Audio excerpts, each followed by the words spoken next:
और माता जी एक बात कहूं, आजकल संसार में कहीं भी जाओ तो प्रेम तो कहीं रहा ही नहीं देखने के लिए। जब कोई किसी से प्रेम करता है तो स्वार्थ के लिए प्रेम करता है। आपसे हमारे इस स्वार्थ की सिद्धि होगी तो हम आपसे प्रेम करेंगे, नहीं तो हमें आपसे कोई मतलब नहीं।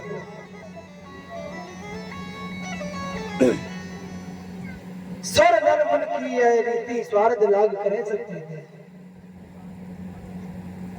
सभी यही करते हैं। तो मां मैंने आना जाना बंद कर दिया है।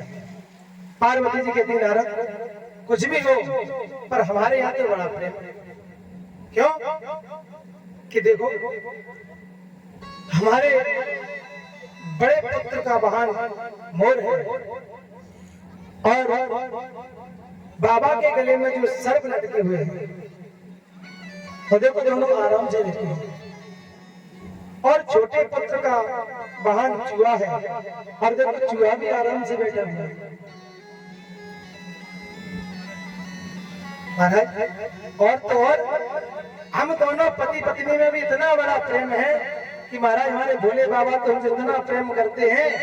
शास्त्र कहता है कि जो समाधि में जो दर्शन प्राप्त होता है जिस देवता का, जिस परमात्मा का, वो किसी को बताना नहीं चाहिए। पर हमारे भोले बाबा तो वह भी आकर हमें बताते। और आप कहते हो जो कि प्रेम कहीं देखने के लिए नहीं मिलता है। देवर्षि नारद ने विचार किया माता जी बड़ा ही अपने प्रेम का बखान कर रही है। मेरा भी नाम नारद नहीं जो आज खटपट ना कराई। देवर्षि नारद ने कहा हाँ माँ वो तो मैंने देखा बड़ा प्रेम है आप लोगों में, देख करके बहुत अच्छा लगा। पर माँ एक बात बताइए कि आपके गले में जो नरमंडों की माला पड़ी है ये मुंड किसके हैं ये आप बताइए। क्योंकि भोले बाबा का कोई भी रहस्य आपसे छुपा नहीं है। अब महाराज पार्वती जी की माता चकराया, खोपड़ी गर्म हुई। अब विचार करने लगी ये तो मुझे नहीं बताया। महाराज दिमाग पर खूब जोर मारा तो उन्होंने बात बना दी। अरे महाराज वो मेरे भोले बाबा ने बताया तो था पर मैंने ध्यान नहीं दिया, मैंने पूछा नहीं कभी। देवर्षि नारद कहते देवी यही तो संसार का सार है। दिखावटी प्रेम करते हैं, कहीं कोई प्रेम नहीं है। बताइए इतना बड़ा रहस्य आपके भोले बाबा ने आपसे छुपाया। राम राम राम। इसीलिए तो आए। चलो देवी में चलते अंदर, भोले बाबा की समाधि खुली हुई है। भोले बाबा की समाधि खुली। नारद जी बोले अब खिसक लो, जो करना था तो कर दिया। और नारद जी जैसे ही निकले उधर से भोले बाबा चले आ रहे थे। भोले बाबा ने नारद जी को देखा तो प्रणाम किया। देवर्षि नारद ने प्रणाम किया और कहा महाराज कैसे आना हुआ।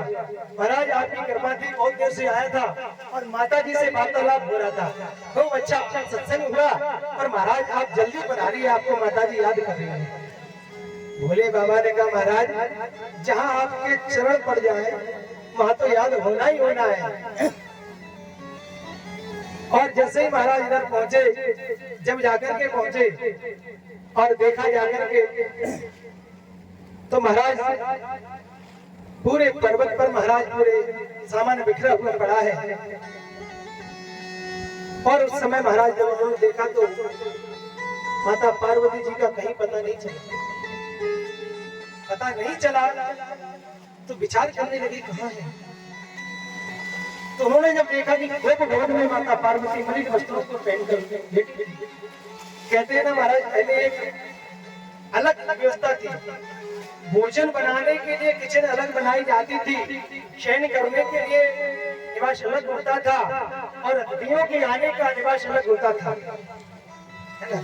और आज महाराज और उस समय रुकने के लिए भी महल अलग बनवाना पड़ता था। आज हमारी माताएं बड़ी होशियार हो गई हैं, ज्यादा खर्चा नहीं कराते। क्यों? क्योंकि रूठने के लिए कोई भवन बनवाया जाएगा तो उसमें खर्चा होगा। आजकल क्या महाराज गाँव किचन में ही रूठना पड़ेगा, मुझे तो बर्तन फेंकने लग जाए। बोलो राधे राधे, कोई जरूरत नहीं कोई भवन। तो उसी प्रकार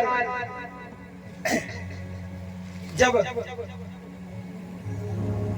भोले बाबा ने जब माता पार्वती को भवन में देखा, को भवन में जाकर के देखा, तो पूछा देवी, जाकर के पूछा देवी क्या बात है? माता पार्वती ने कहा सुनो, आप मुझसे बिल्कुल बात मत करिए। देवी क्या बात है? बोले कुछ नहीं। अरे देवी बताइए क्या बात है?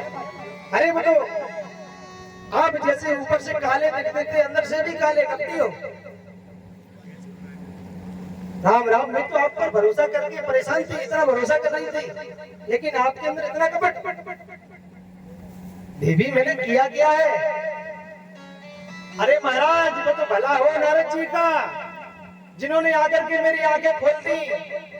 नहीं, मैं तो अंधविश्वास में पड़ी थी, आपके प्रेम में। भोले बाबा समझ गए कि देवर्षि नारद सब कुछ गड़बड़ कर रहे हैं। क्या बात है देवी बताइए?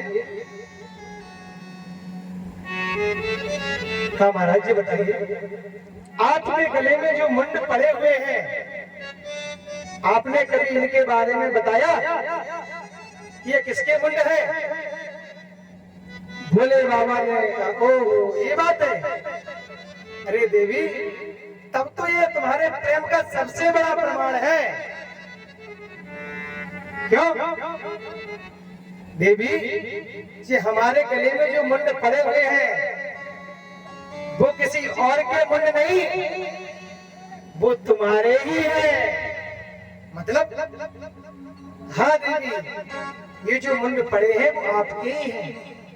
अरे राम राम, इसका मतलब इतनी बार मैं मर चुकी? बोले हाँ देवी। तो महाराज ऐसा आपने क्या पान किया जो आप अमरनाथ बने बैठे हो, अमर हो, और जीना मरना हमारे पीछे लगा दिया? तब तो महाराज कपटी नहीं, आप महाकपटी। महाराज ये अमर कथा क्या है और कैसी है, मुझे अभी और इसी समय सुनाइए। और भोले बाबा ने कहा देवी चलो चलकर के अमरनाथ में कथा सुनाते हैं। बोले वृंदावन बिहारी लाल की जय। अरे ऊंचे पर्वत भोले शंकर बैठे आसन डाल। अरे ऊंचे पर्वत भोले शंकर बैठे आसन डाल। लगे कथा को लगे सुनाने, बोले शंकर त्रिपुरारी मांगे पड़ गए सोता, भूतरा रहता। मांगे पड़ गए सोता, भूतरा रहता। मांगे पड़ गए सोता, भूतरा रहता।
और सब प्रकट हो जाते हैं और वह भी माता जी के पास बैठ जाते हैं।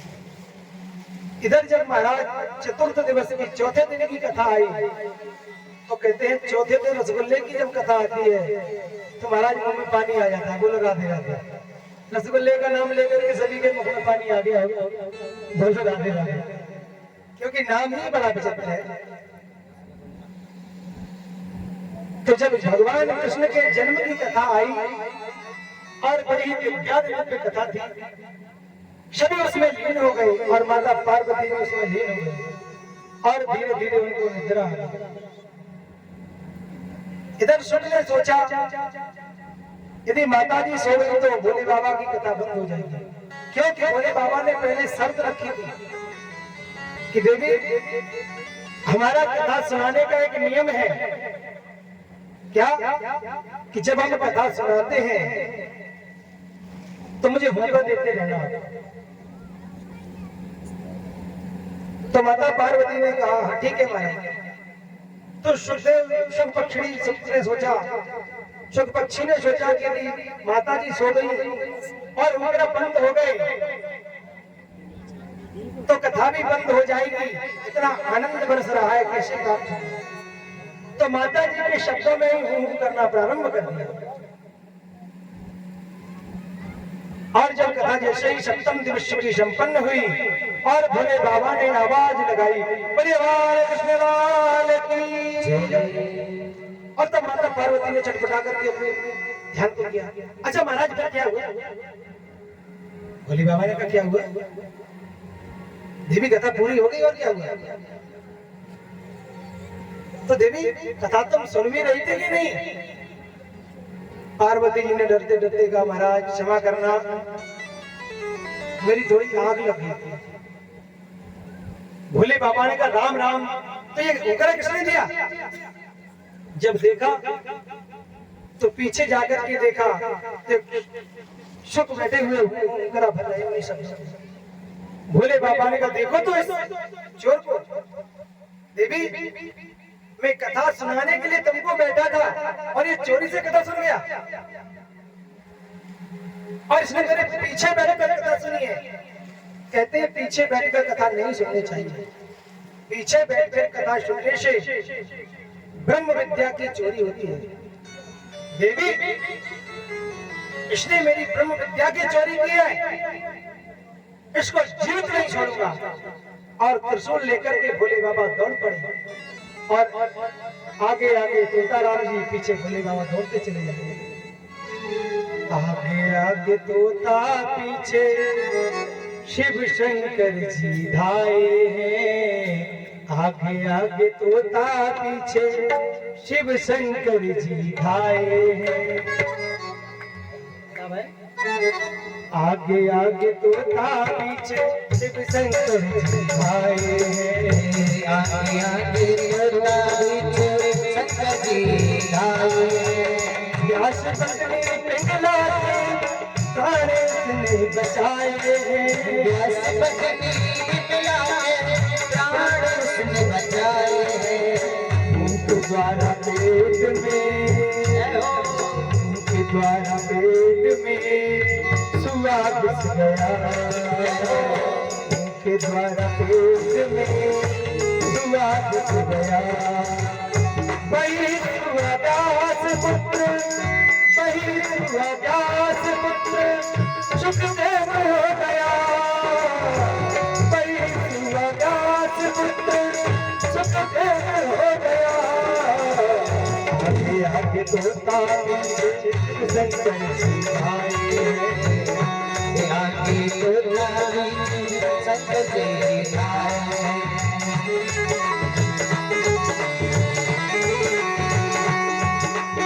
भागत भागत गोदान में सोचते हरि भाई, हाथ जोड़े पुजारे खड़ा चलो हमारी, हाथ जोड़े पुजारे खड़ा हमारी। बोलो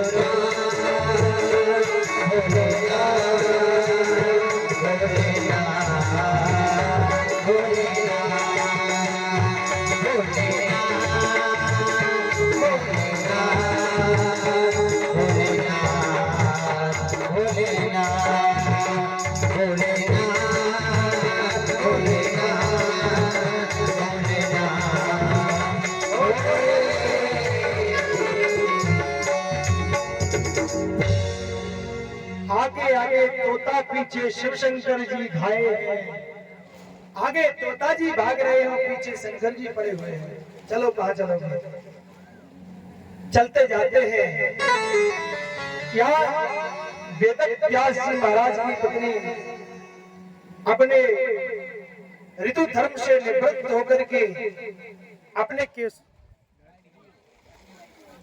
जनरल से चालू करो फटाफट को।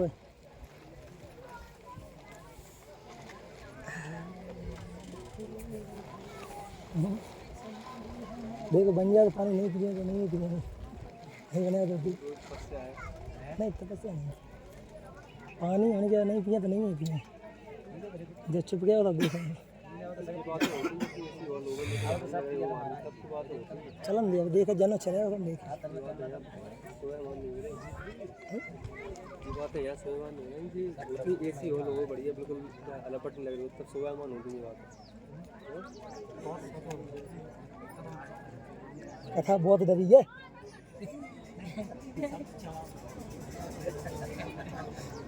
अभी बहुत डरी है एक भाई तो पहुंचे हैं दही में चल रहा है दूसरे में नहीं थे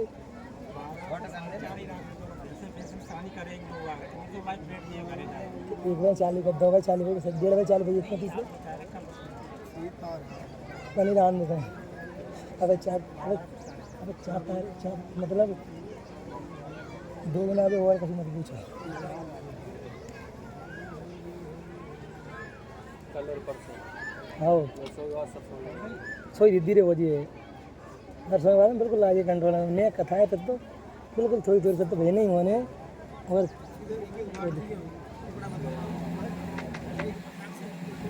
हेलो राधे राधे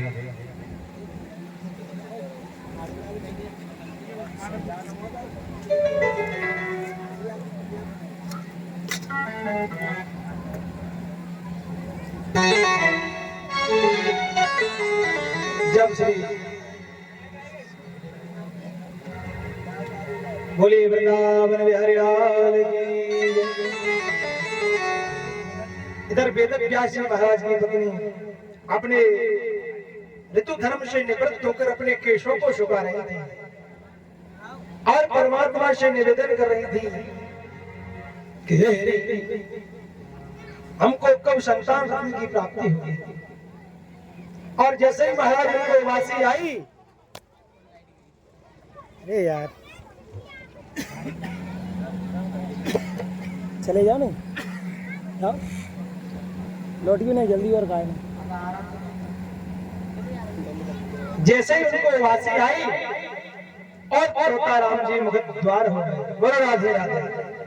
जमाई भी और तोताराम जी मुखद्वार हो गए। आप लोग मत लेना जमाई नहीं, आप लोग ही जमाई लो तो मक्खी मुख के अंदर हो जाए। बोलो राधे राधे। और वेद व्यास जी की पत्नी के जब मुख में तोताराम जी उदरस्त हुए और भोले बाबा ने देख लिया, दौड़े दौड़े आए और आए और वेद व्यास जी महाराज ने जब भोले बाबा को देखा, हाथ जोड़ करके प्रणाम किया। तो महाराज कैसे आना हुआ? कुछ नहीं व्यास जी, चोर का पीछा करते हुए आया। भोले बाबा ने चोर का जब नाम लिया, अरे इन्हें चला नहीं दे यार, अपने इधर चलना तो चलन दो, सब खेल खराब हो जाते हैं। और कई कहते हैं भगवान मैं कच्ची रोटी खा खाकर पैसा हो गया, घर छोड़ के चला जाता। कई बहन दाल में नमक नहीं, कहीं रोटी कच्ची, कहीं दाल कच्ची, क्या पड़ोसन समझ गई। उसने कहा एक काम करना, अब की बार जो बोले कोई बाबा हो जाता तो कह देना हो जा बाबा। उसने कहा ठीक। उनका तो वही नियम था। शाम को भोजन कराया और उन्होंने भोजन लिया था। राम राम, कच्ची रोटियां खा खाकर परेशान हो गया, इससे अच्छा तुम्हें बाबा बन गया। उसने भी धीरे से कह दिया तो बन जाओ बाबा, क्या लगता है। अब महाराज बड़ी विचित्र स्थिति, अब कहा जाए। बोलो राधे राधे। उनको बाबा बनना ही नहीं था, वो तो नखरे थे, नाटक थे। अब क्या करें? अब ये भी नहीं है कि नहीं बनते, घर छोड़कर नहीं जाते हैं तो फिर रोज ताने सुनने पड़ेंगे। तो सोचा घर तो छोड़ना ही पड़ेगा, तो घर से निकल पड़े। नगर के नजदीक एक आश्रम था, वहां पर जाकर पहुंचे। बोले महाराज मुझे चेला बना लो। महाराज जी ने कहा बेटा क्यों, तुम तो सतग्रस्त हो, अपनी गृहस्थी को संभालो। बोले नहीं महाराज, मैं गृहस्थी को संभाल कर बहुत परेशान हो गया। क्यों? बोले महाराज बस आप अपनी शरण में ले लो, मैं तो आपकी शरण को छोड़कर कहीं नहीं जाऊंगा।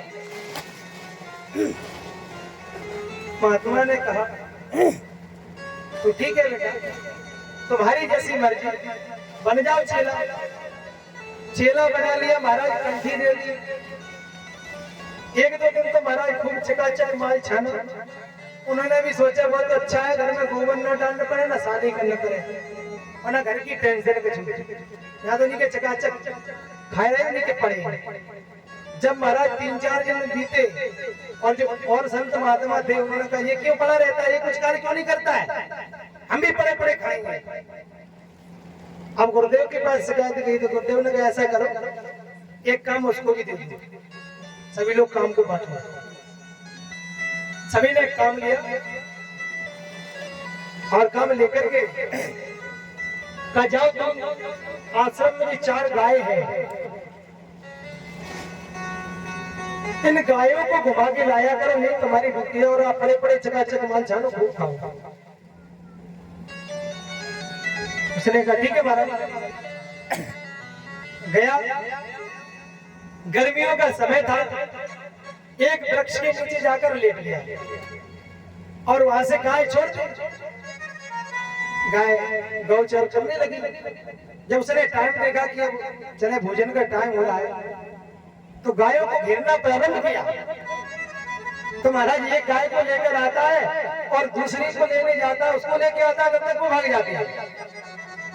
परेशान हो गया, गायों को घेरते घेरते पसीना छूट गया।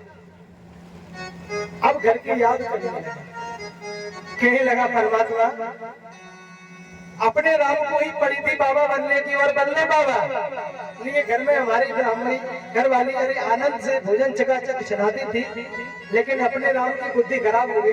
कच्ची रोटियां बताते थे कि दाल बताते थे, और बन लो बाबा। हे भगवान, हे परमात्मा, अपनी बार घर भेज दो, दोबारा जिंदगी में कभी बाबा बनने का नाम नहीं लेंगे। बड़ी भूल हुई। ऐसी परमात्मा को निवेदन किया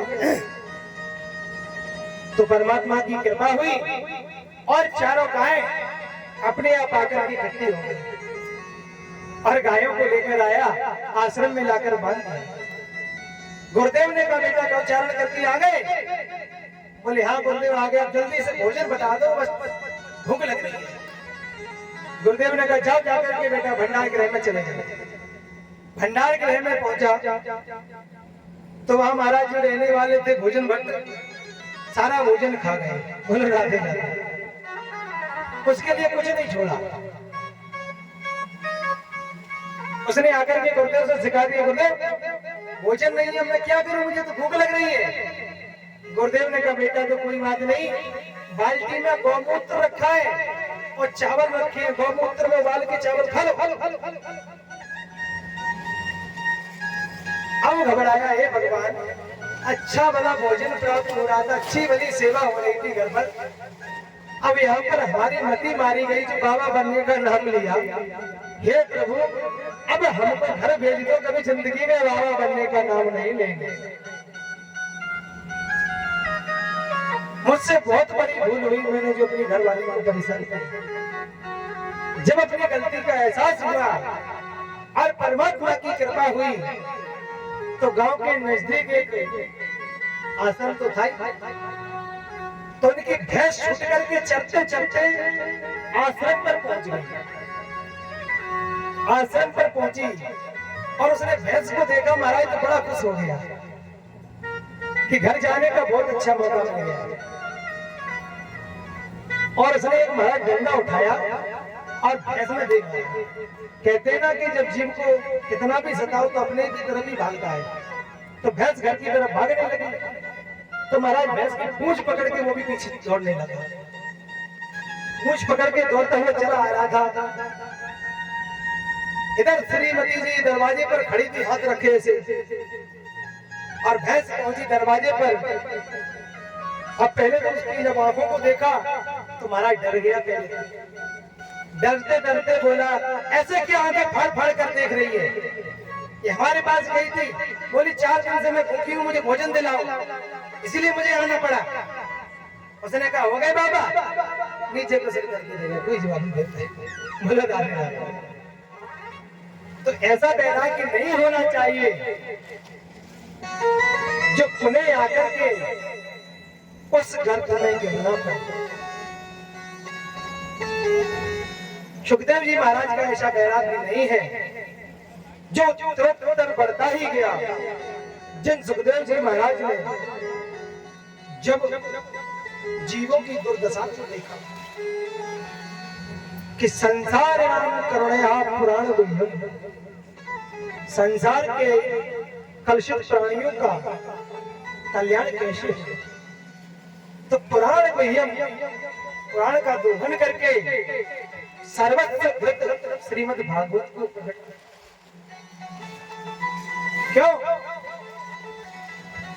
क्योंकि अध्यात्म दीप मदति ऋषिताम तमोदम, सर्वस्व युद्ध को प्रकट करके श्रीमद् भागवत रूपी दीप को प्रज्वलित किया। दीप को प्रज्वलित क्यों किया? दीप को प्रज्वलित इसलिए किया क्योंकि संसार के प्राणी मोहगर्भ में पड़े हुए संसार में भटक रहे थे, उनको रास्ता नहीं मिल रहा था, तो इसीलिए दीप प्रज्वलित किया। क्या बसी के सहारे पार हो गए। एक अंधा भवन में घुस गया, पर रास्ता नहीं मिल रहा था। किसी से पूछा कैसे दरवाजा मिले? किसी ने कहा एक काम करो, दीवार का सहारा लेकर चल पड़ो, अपने आप दरवाजा प्राप्त हो जाएगा। तो दीवार का सहारा लेकर चलने लगा महाराज, और जो ही दरवाजा आया उसी समय सिर में खुजली मचने लगी। तो महाराज सिर को खुजलाता भी गया, सिर को उछलता भी गया, और उतने में ही दरवाजा छूट गया। ठीक उसी प्रकार हम और आप इस मानव देह को प्राप्त करके भी साधन धाम मोक्ष कर द्वारा, ये मानव देह इसी के द्वारा मोक्ष की प्राप्ति हो सकती है।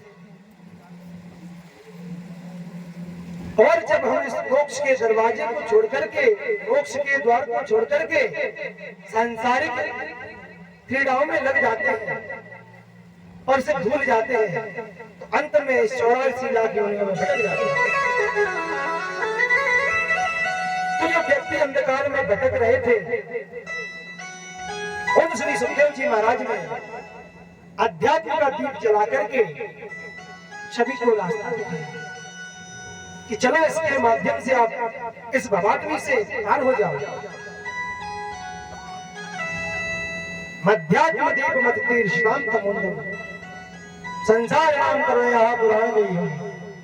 जो सुखदेव जी महाराज माँ के गर्भ में 12 वर्षों तक निवास किए थे, इतना भी ध्यान रखना, क्योंकि कई जगह कहा कोई कहता है कि महाराज सुखदेव जी माँ के गर्भ में 16 वर्षों तक रहे, कि बिल्कुल सरासर झूठ है। 16 वर्ष में सुखदेव जी थे जब महाराज परीक्षित को कथा श्रवण कराई थी। श्लोक कहता है, दिगंबरम भक्त विकीर्ण केशम, जिनकी घुंघराली अलका बलियां थी, और जो स्त्री पुरुष रही थी, ना स्त्री ना पुरुष का कोई भान नहीं, चले जा रहे हैं अपने निजानंद में परिपूर्ण, किसी से कोई मतलब नहीं, अपने हृदय में श्री राधा कृष्ण को बसाते हैं। निजाभ्याम श्री राधा कृष्णाभ्याम तयो दर्शन लाभ एवं संतुष्ट। अपने निजानंद में भरपूर रहते हैं। कौन हमें राग से देख रहा है, कोई द्वेष से देख रहा है, कोई चले जा रहे हैं। ऐसे गीत राग श्री महामुनि सुखदेव जी के चरणों में हम सब मिलकर के हम करते हैं। भक्ति करने वाला जीव कैसा होना चाहिए? भक्ति करने वाला जीव और भक्त जो है श्री सुखदेव जी महाराज की तरह होना चाहिए, माया मुक्त महात्मा। और आज महाराज भक्ति करते हैं, किसके लिए करते हैं? कि हमारे स्वार्थ की सिद्धि हो जाए। आप भक्ति करोगे और भक्ति निष्कपट और निष्काम भक्ति होगी आपकी, तो उससे आपको परमात्मा का साक्षात्कार प्राप्त होगा। देख लीजिए, एक स्त्री पति की सेवा करे और पति के रूप कोई ना समझ पाए कि पति क्या चाह रहा है, तो इसका मतलब वो सेवा मन से नहीं हो रही। किस लिए हो रही है? महाराज कथा में देख लिया कि यही वाली साड़ी आज जाकर के लिपानी यही लेनी है, तो इसके लिए पतिदेव के चरण दब रहे हैं खूब। तो ये सेवा नहीं होती है। राधे राधे। सेवा निष्काम होना चाहिए। और जब एक स्त्री पति की निष्काम सेवा करेगी तो सेवा का ये सौभाग्य है कि पति मन में क्या सोच रहा है वो भी स्त्री एक जान जाती है। नाभा गोस्वामी महाराज, गोस्वामी तुलसीदास जी के समकालीन संत थे।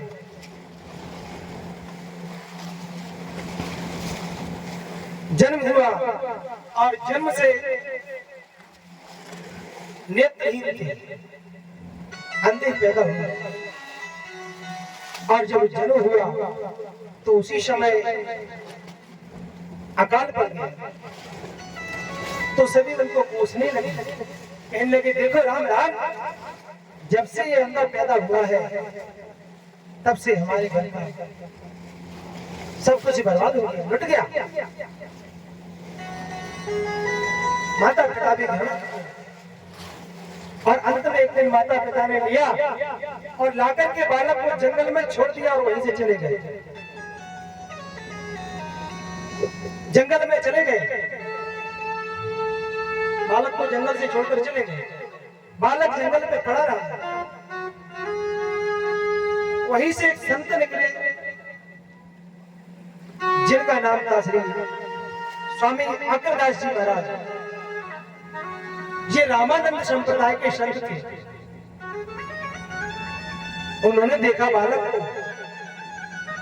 बालक को देख करके पूछा बेटा कौन हो तुम? बालक बोला महाराज मैं यही तो जानना चाहता हूँ, मैं यही जानना चाहता हूँ मैं कौन हूँ, मुझे यही नहीं पता मैं कौन हूँ। बालक ने जवाब दिया, आंसू भरे। महात्मा समझ गए और तुरंत सिर पर हाथ रखा और ब्रह्म संबंध प्रदान किया। हाथ रखने से बालक के अंदर नेत्र ज्योति प्रकट हो गई। बालक को दिखाई देने लगी। बालक ने तुरंत खड़े होकर महात्मा को प्रणाम किया और महाराज जी के साथ ही चला गया। उस बालक ने ऐसी सेवा की स्वामी अकरदास जी महाराज की कि वो क्या चाहते हैं उनके मन की भी बात जान जाता था। श्री अकरदास जी महाराज ठाकुर जी की सेवा करते हैं लेकिन मानसिक सेवा करते हैं। ऐसा नहीं कि बतासा लिया फोड़ के चढ़ा दिया कि माला पिटा दी कि जल चढ़ा दिया, नहीं, सब कुछ करते हैं तो नेत्र बंद करके बैठ गए और मानसिक रूप से सभी सेवा करते हैं। एक दिन मन से ठाकुर जी को स्नान कराया और चंदन आदि लगाया और लगा करके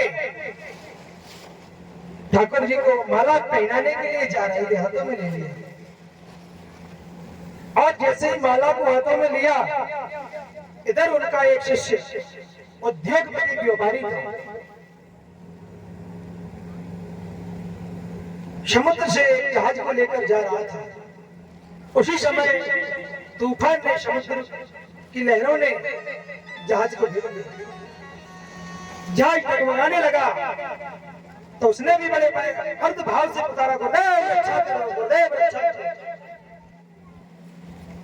जब उसकी करो पुकार को सुना, गुरुदेव जो माला पहनाने के लिए जा रहे थे ठाकुर जी को, माला नहीं पहने, संकट में पड़ गए। और गुरुदेव संकट में है, बाहर खड़े श्री नावाजी महाराज को पता चल गया कि हमारे गुरुदेव संकट में हैं। नावाजी महाराज ने प्रार्थना की, प्रभु, क्योंकि अकरदास जी महाराज जब ठाकुर जी की सेवा करते थे तो नावाजी महाराज बाहर खड़े होकर के एक रस्सी से लटका रहता था, बस्तर जैसा है घर के अंदर, पंखे तो चलते नहीं थे, तो रस्सी से खींच खींच करके उनकी हवा दी पंखा सेवा की।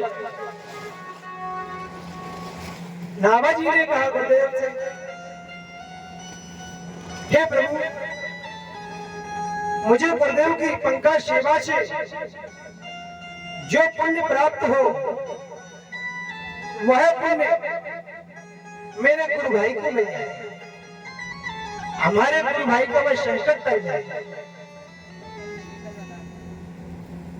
जब इस प्रकार निवेदन किया, तूफान शांत हो गया और धीरे से जहाज पार हो गया। और जब जहाज पार हो गया तो नाभाजी ने गुरुदेव को आवाज लगाई, गुरुदेव, तूफान शांत हो गया है, संकट टल गया, अब तो प्रेम से माला पहनाइए। जब इस प्रकार कहा कि तूफान शांत हो गया है गुरुदेव, और संकट जो आया था वो टल गया, अब तो ठाकुर जी को प्रेम से माला पहनाइए। जब इस प्रकार कहा तो अकरदास जी महाराज ने विचार किया, क्या बात है, कौन है? जैसे ही दरवाजा खोला, बाहर आकर के देखा, अरे बेटा कौन? तुरंत नाभाजी चरणों में गिर पड़ी, कहा महाराज, आपके चरणों का दास नाभा है। अरे बेटा, ये दृष्टि इतना समय हो गया, आज तक मैं नहीं प्राप्त कर पाया, तू कैसे प्राप्त कर लेगा? बेटा, तू बड़े ही सिद्ध दृष्टि को प्राप्त हो चुका है। एक काम कर बेटा, तू मेरी आज्ञा से एक ग्रंथ की रचना कर। नाभाजी ने कहा, गुरुदेव, मैं कोई पढ़ा लिखा तो हूं नहीं, विद्यालय का मुख नहीं देखा, तो क्या ग्रंथ लिखूंगा? नाभाजी ने जब इस प्रकार कहा तो अकरदास जी महाराज ने कहा, बेटा, जब तू किसी के मन की बात भी जान सकता है, तो तू जिसके चरित्र को लिखने के लिए बैठेगा, उसके चरित्र की पूरी बात भी तेरे सामने प्रकट हो जाएगी। हमारा आशीर्वाद, जब गुरुदेव का आशीर्वाद प्राप्त हुआ तो नाभाजी ने भक्तमाल जैसे ग्रंथ की रचना की। भक्तमाल जैसे ग्रंथ की रचना करके उसमें समस्त कलयुग में जो भक्त कौन कैसे हुआ उसी का वर्णन है, और कलयुग के भक्तों की ही कथा है। कहते हैं कि भक्ति ऐसी नहीं होना चाहिए,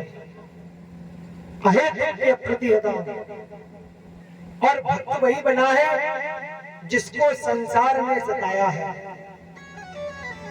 श्री सूरदास जी महाराज जन्म हुआ, जन्म से अंधे थे, ब्राह्मण कुल में जन्म मिला, और पिताजी थे। एक जगह सत्यनारायण की कथा करने के लिए गए, कथा करके आए, और कथा करने के बाद आए तो किसी ने 5 मोहरें महाराज दान में दी। 5 मोहरें लेकर आए और लाकर के मोहरों को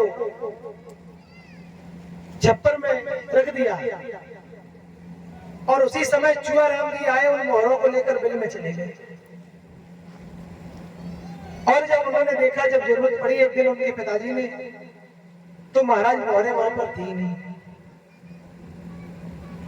तो कुछ नहीं कह पाए ना कुछ कर पाए, तो सूरदास जी पर ही बरस पड़े।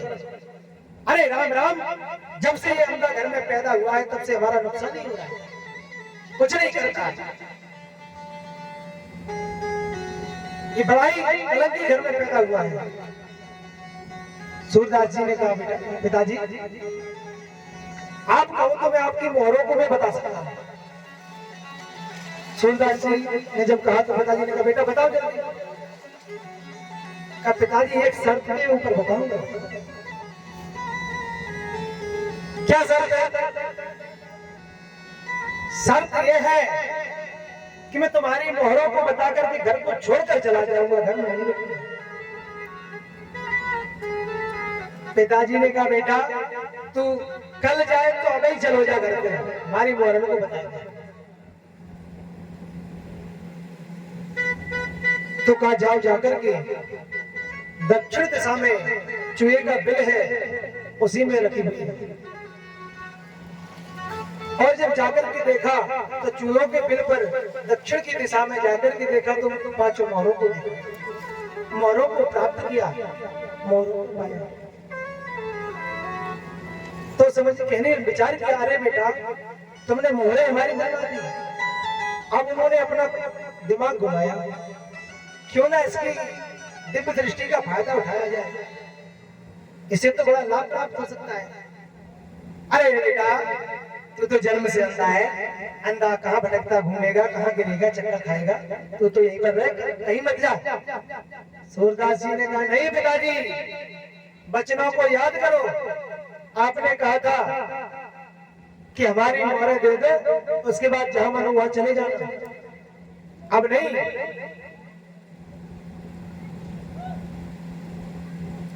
और घर को त्याग किया। कहने का तात्पर्य है, भक्त वही बना है जिसको संसार ने सताया है, और जिसको संसार ने नहीं सताया वो भक्त नहीं बना है। मीराबाई को कितना सभी ने गलत बोला, राणा ने अपनी राजधानी से निकाल दिया, गिरधर गोपाल से प्रेम करती थी, और प्रेम करने के साथ साथ उनको ही अपना सर्वस्व मान लिया। जब पिताजी ने विवाह के लिए बोला तो उन्होंने कह दिया, मेरे तो गिरधर गोपाल, दूसरों न कोई, और जाके सिर मोर मुकुट मेरो पद सोई। मेरे तो गिरधर गोपाल है, कोई नहीं। और आज भी महाराज कहने में थोड़ा अजीब लगता है, आज भी मीरा की कमी नहीं है, घर घर मीरा प्रकट हो गई। बोलो राधे राधे। मीरा की जगह पर तो आप पहुंचिए पहले,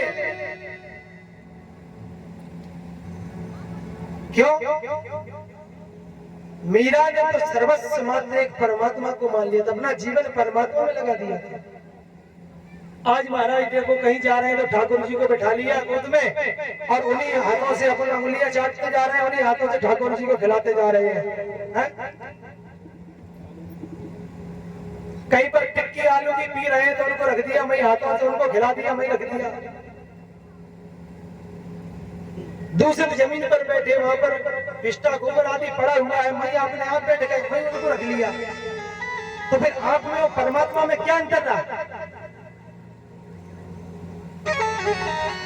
भावना की बात करते हैं, भावना हृदय में होती है, भावना किसी को दिखाई नहीं जाती, वह तो भावना होती है।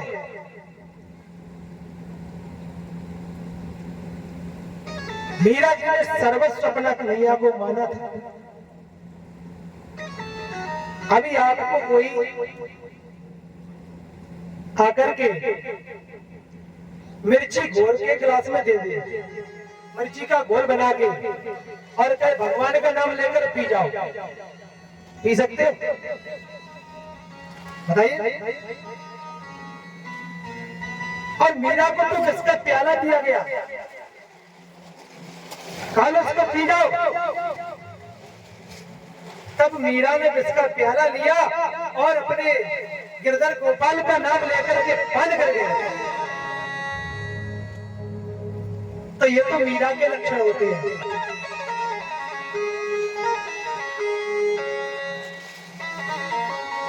तो कि जो जानती कि प्रीति करे देखो तो नगरी ढिंडोरा पीटती कि प्रीत न करियो